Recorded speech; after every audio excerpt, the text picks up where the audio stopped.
A'udzu billahi samii'il 'aliim minasyaitonir rajiim. Bismillahirrahmanirrahim. Assalamualaikum warahmatullahi wabarakatuh. Alhamdulillah. Segala puji hanya bagi Allah yang tiada pembicara manapun mampu untuk membicarakan segala nikmat dan karunia-Nya. Tiada pemikir manapun mampu untuk memikirkan bagaimana keindahan serta kuasa-Nya, dan tiada juga kearifan atau pengenalan sedalam apapun mampu untuk menyelami hakikat keberadaannya. Dialah Allah Tuhan yang satu, tiada duanya. Salawat beserta salam marilah senantiasa kita lantunkan kepada junjungan Nabi besar kita Muhammad Rasulullah Sallallahu Alaihi Wasallam dengan mengucapkan kalimah Allahumma salli ala Sayyidina Muhammad wa ala ali Sayyidina Muhammad. Alhamdulillah, kali ini kita bertemu kembali yang dalam pertemuan-pertemuan sebelumnya kita telah membahas banyak daripada materi demi materi, pembahasan yang berkaitan dengan akhlak tentunya, dan yang berkaitan dengan bagaimana cara kita menggapai cintanya Allah dan lain sebagainya. Kali ini kita akan membahas tentang satu karunia yang diberikan oleh Allah Subhanahu wa taala kepada seluruh makhluknya, khususnya manusia yang ada di muka bumi ini. Apa karunia itu? Allah berfirman di dalam Al-Quran, A'udzubillahi minasyaitonir rajim, laqad mannallahu 'alal mu'minin. Laqad mannallahu 'alal mu'minina idh ba'atsa fihim rasulan min anfusihim. Allah katakan bahwa sesungguhnya laqad mannallah, Allah telah memberikan karunia. Ya, manna yang berarti minna, pemberian karunia ini alal mu'minin, kepada orang-orang mukmin khususnya, ya. Yang apa? Idz ba'atsa fihim rasulan min anfusihim, yang diutusnya baginda Rasul Muhammad SAW daripada golongan kita, diutus untuk kita daripada golongan manusia. Nah, maka apa yang menjadi hal yang paling utama yang ada di dalam diri baginda Rasul Muhammad SAW, ya ini apa? Akhlakul karimahnya beliau sallallahu alaihi wasallam. Maka dalam satu hadis baginda Rasul menjelaskan bahwa qala Rasul Muhammad sallallahu alaihi wasallam, innama bu'itsu li utammima makarimal akhlak. Sesungguhnya aku diutus ke muka bumi ini adalah untuk menyempurnakan akhlak yang mulia. Akhlak yang mulia itu perlu kita ketahui telah ada jauh sebelum baginda Rasul Muhammad sallallahu alaihi wasallam dilahirkan di muka bumi ini. Dari zaman Nabi Adam membawa akhlak yang mulia, dari zaman Nabi Nuh, Ibrahim, Hud, Saleh, dan seterusnya, Nabi Musa, Nabi Isa. Nabi-nabi, para anbiya wal mursalin terdahulu telah Allah ajarkan bagaimana caranya akhlak mulia. Karena tidak mungkin seorang nabi yang juga membawa pengenalan kepada Allah, memperkenalkan umat-umatnya kepada Allah Subhanahu wa taala tidak memiliki akhlak mulia, mustahil. Maka akhlak mulia telah dimiliki oleh nabi-nabi terdahulu. Hanya saja akhlak ini belum sempurna. Makanya baginda Rasul menyampaikan dalam sabdanya, innama bu'itsu li utammima makarimal akhlak. Sesungguhnya aku diutus ke muka bumi ini adalah untuk menyempurnakan akhlak. Jadi akhlak mulia, akhlak yang mulia ada, akhlak yang tercela ada. Akhlak yang mulia itu belum sempurna sebelum lahirnya baginda Rasul. Kemudian ketika lahir baginda Rasul ke muka bumi ini dijadikan sempurna. Rasullah penyempurna daripada akhlak mulia tersebut. Nah, dari banyaknya akhlak yang mulia ini ada salah satu yang paling terpenting yang perlu diperhatikan oleh kita, ya, sebagai seorang manusia, yaitu bagaimana, apa yang perlu kita perhatikan, ya ini akhlak, bagaimana kita berbakti, berakhlak baik, berbakti kepada kedua orang tua. Nah, ini salah satu bentuk perhatian yang penting di dalam agama Islam. Bagaimana kita ini birrul walidain, berbakti kepada orang tua, baik dalam segi ucapan, dalam segi tindakan, dan lain sebagainya. Sebagaimana salah seorang sahabat di zamannya baginda Rasul Muhammad SAW, beliau ini dikatakan oleh baginda Rasul Muhammad SAW adalah sebagai artisnya para penduduk langit. Artinya para penduduk langit lebih mengenal beliau daripada penduduk bumi. Ternyata apa, setelah dilihat, diteliti daripada hal yang bisa membuat beliau ini bisa menjadi terkenal di kalangan penduduk langit tapi tidak terkenal di bumi, yakni apa? Karena birrul walidain salah satunya, yakni karena begitu menghormati dan memuliakan orang tuanya, yaitu kita kenal dengan sebutan Uwais Al-Qarni. Nah, jadi dengan sebab daripada kita menghormati, memuliakan, dan ini wajib ya, kita berbakti kepada orang tua, berakhlakul karimah kepada orang tua, dalam segi bicara ataupun tingkah laku kita, ini hukumnya wajib. Bahkan Allah katakan, menegaskan dalam Al-Quran, wala taqul lahuma uffin, jangan engkau katakan kepada mereka. Ketika orang tuamu memerintahkanmu ya untuk melakukan sesuatu, jangan engkau katakan Kenapa? Ini larangan daripada Allah. Engkau mengatakan saja, itu sudah merupakan dosa yang bakal engkau terima. Apalagi ketika kita membentak orang tua, ketika kita menyalahkan orang tua. Lebih gimana kalau seandainya memang orang tua kita salah? Kan kita mengingatkan orang tuamu pun haram hukumnya dengan cara membentak. Ada pepatah mengatakan, jangan engkau ajari seolah-olah kita ini menceramahi orang tua kita. Contoh orang tua kita ini mungkin melakukan satu maksiat. Kita niatnya bagus, pengen ngingatin, pengen nasihatin, tapi tetap haram kalau kita gunakan caranya dengan cara seolah-olah menggurui orang tua kita. Nggak boleh. Jangan engkau ajari orang yang mengajarimu bicara.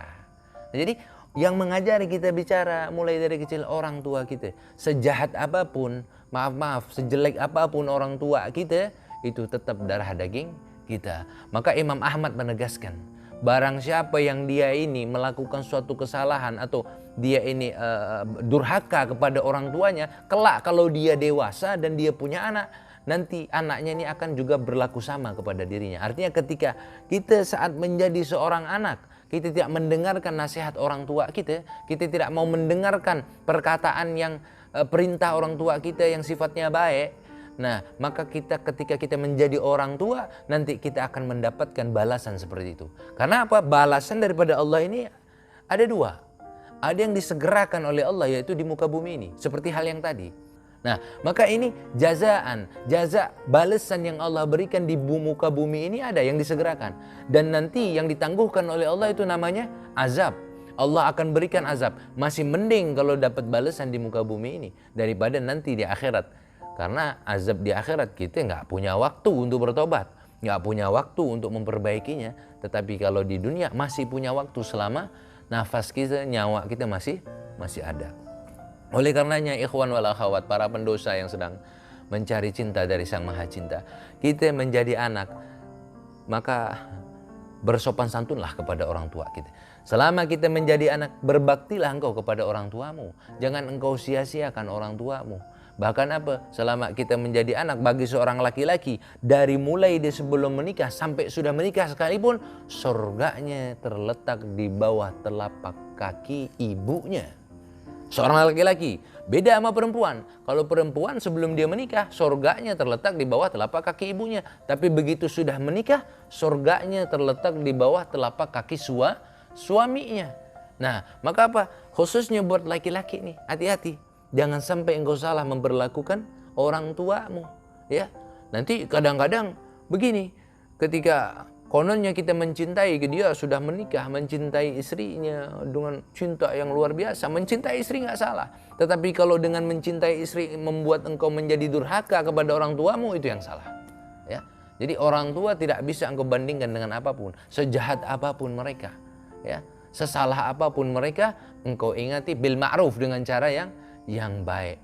Nah, maka Uwais Al-Qarni, kembali kepada kisahnya Uwais Al-Qarni ini, beliau tidak pernah meninggalkan orang tuanya melakukan sesuatu sendirian. Kenapa? Karena orang tuanya dalam satu riwayat dicatat, ibunya ini seorang yang sudah renta, orang tua yang sudah renta, yang sakit-sakitan, sudah uzur dan susah untuk bergerak kemana-mana, harus diurusi oleh beliau.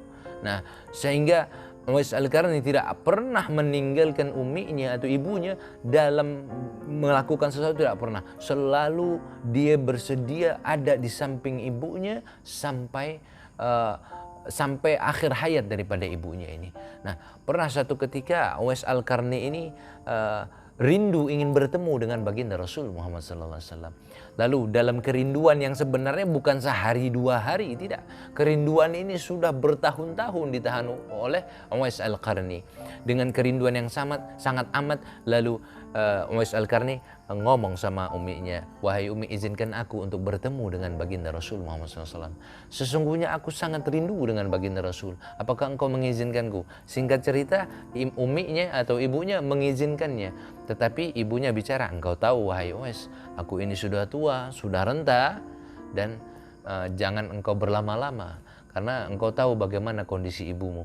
Maka Uwais Al-Qarni bergegas pergi ke Madinah, kemudian tanpa melakukan sesuatu yang lain, dengan bekal hanya katakanlah selai sepinggang ya, hanya baju yang lengket di badannya, lalu pergi. Ternyata setelah sampai di Madinah, Uwais Al-Qarni tidak bertemu dengan baginda Rasul Muhammad SAW, karena waktu itu baginda Rasul ada urusan ya di luar kota, hanya bertemu dengan Sayyidatuna Aisyah, dan kemudian ditanya, lalu Sayyidatuna Aisyah mengatakan bahwa Rasulullah tidak ada. Kemudian beliau langsung pulang, Uwais Al-Qarni langsung pulang karena mikirkan ibunya sedang menunggu ya di rumah yang tidak ada orang lain yang mengurusi. Maka ternyata tidak lama kemudian baginda Rasul Muhammad SAW datang, dan setelah masuk ke rumah, lalu baginda Rasul mengucapkan, aku mencium bau penghuni surga. Dia orang yang terkenal di langit namun tidak terkenal di bumi. Dia adalah Uwais Al-Qarni. Padahal Sayyidatuna Aisyah radhiyallahu anha tidak menceritakan bahwa belum menceritakan bahwa ada orang yang datang yang mencari engkau wahai Rasul, tidak. Tetapi Rasulullah sudah dikhabarkan oleh malaikat bahwa ini ada seseorang yang bernama Uwais Al-Qarni yang datang mencarimu. Dia terkenal oleh penduduk langit, dicintai oleh para malaikat, walaupun dia tidak terkenal di bumi. Karena apa? Birrul walidain salah satunya. Karena kecintaannya, penghormatannya, kecintaannya, baktinya begitu tinggi, akhlakul karimahnya begitu tinggi kepada orang tuanya. Semoga Allah jadikan kita anak-anak yang berbakti kepada orang tua kita. Allah jadikan kita orang-orang yang senantiasa memiliki akhlakul karimah, orang-orang yang senantiasa bisa menunjukkan kecintaan kita kepada orang tua kita, baik sudah meninggal ataupun yang masih ada ini, ya, yang masih ada. Alhamdulillah. Kalau sudah meninggal, bagaimana ya Habib? Kita banyak doain beliau. kita hadiahkan Al-Fatihah, bacaan Al-Quran untuk beliau. Kenapa? Karena kalau kita tidak bisa berbakti pada saat hidup beliau, bisa dengan cara setelah meninggal kita melakukan amaliyah yang bermanfaat bagi beliau. Pahalanya kita sedekahkan kepada beliau, dan menyambung silaturahmi dengan orang-orang yang dulunya dekat dengan orang tua kita termasuk daripada bentuk bakti kita kepada orang tua kita setelah meninggalnya orang tua kita. Kalau yang masih ada, bagaimana? Berlaku baiklah kepada orang tuamu. Bicaralah dengan lemah lembut. Jangan engkau membantah. Ingat tadi dikatakan wala taqul lahum ma'ufin. Jangan engkau katakan saja, jangan. Ya. Saja jangan, apalagi engkau membentak. Terkadang sekarang ini yang perlu menjadi perhatian penting bagi kita sebagai orang tua. Wahai pemuda, wahai para pendosa yang sedang mencari cinta dari Sang Maha Cinta yaitu Allah, jika engkau tidak mau disusahkan oleh anakmu kelak ketika engkau sudah menikah, jangan engkau susahkan orang tuamu saat ini. Ingat itu. Karena apa? Tadi sudah kita bahas. Ketika ada seorang anak yang dia menyusahkan orang tuanya saat dia jadi anak, kelak ketika dia sudah dewasa menikah dan punya anak, anaknya akan melakukan hal yang sama untuk dirinya. Wallahu a'lam bissawab. Itu saja yang bisa ana sampaikan. Wal afu minkum. Assalamualaikum warahmatullahi wabarakatuh.